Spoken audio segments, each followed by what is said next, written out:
Meanwhile, the Federal Ministry of Youth has promised a 10% allocation on all its programs and projects for youth within the disability community in Nigeria.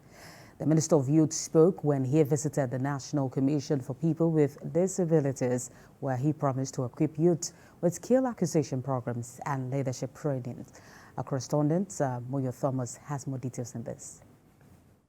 As the call for inclusive engagement increases, especially for people with disabilities, the Federal Ministry of Youth has agreed to collaborate with the National Commission for Persons with Disabilities.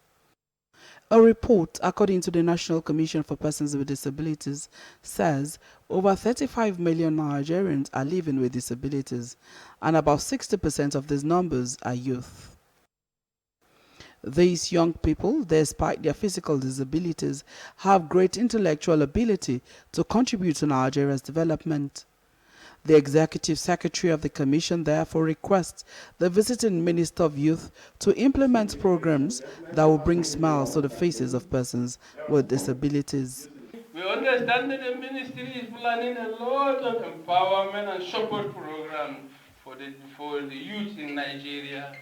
We want to passionately request for a 10% allocation of all the programs and projects you will be planning in your ministry for the disability community.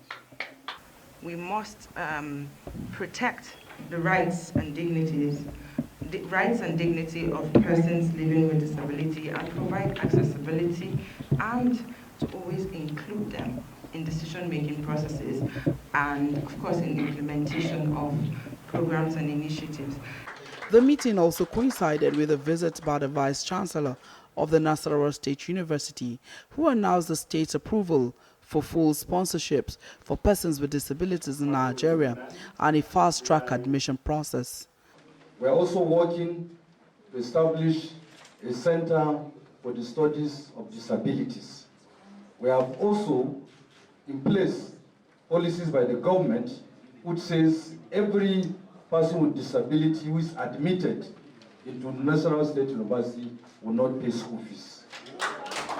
The planned leadership training by the Ministry of Youth and gestures from the Nasarawa State University will foster better inclusion for persons with disabilities in Nigeria. We have proposed some programs for persons living with disabilities across the 6 geopolitical zones, which include mentorship and an agency of the Ministry of Youth, which is a center for leadership training. We also hope that we are able to bring more young people to learn. Moyo Thomas, TVC News, Abuja.